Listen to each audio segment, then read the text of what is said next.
So, after having just left the theater after seeing Karate Kid Legends, I have to say that I thought the film was just okay.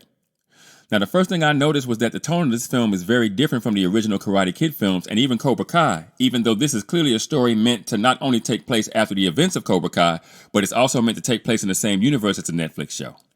I thought the film was paced rather well, and I think one of the best decisions that was made where this film is concerned was making sure it didn't go on, with a runtime of about 90 minutes or so.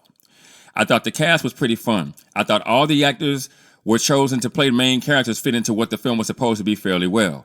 I thought Ben Wang was very charismatic. I thought he was a serviceable actor, but where he really was amazing was when it came time for him to kick somebody. I thought the relationship between he and Sadie Stanley's character Mia was really cute on screen. Their love story was perfectly blended into the background of the main narrative in a way that made the point while keeping the film suitable for young people to come in and see. I also thought that Sadie Stanley probably did the most with the screen time she was given, more so than any other actor maybe except Wang, and I have a feeling she might just have next in Hollywood. I like Joshua Jackson in this film. I thought he was playful and a really good fit with the rest of the cast as well. I'll go ahead and warn you guys that the trailers have been shown for this film were really deceptive as it pertains to just how much Ralph Macchio would be involved in the telling of this tale, and that was something that really kind of irked me, I won't lie. And while I'm on the cast, I'll let you guys know that despite Jackie Chan being somewhat of a side character in this story, the film really tries to lean heavily on his reputation as an action star in order to recoup the film's $45 million budget.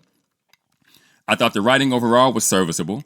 I thought the beats felt a little reheated as the writers seemed to just take beats from the first few movies and reuse them, whereas I felt like this was a chance for the writers to do something totally different.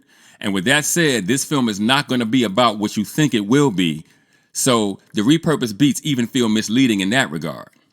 I didn't really have a problem with the dialogue, and again, the pace of the film was pretty good, especially once it got past the setup.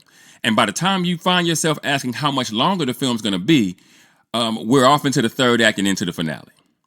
I also thought the fighting was pretty cool, much better than most of the old films, so gold star for the filmmakers there.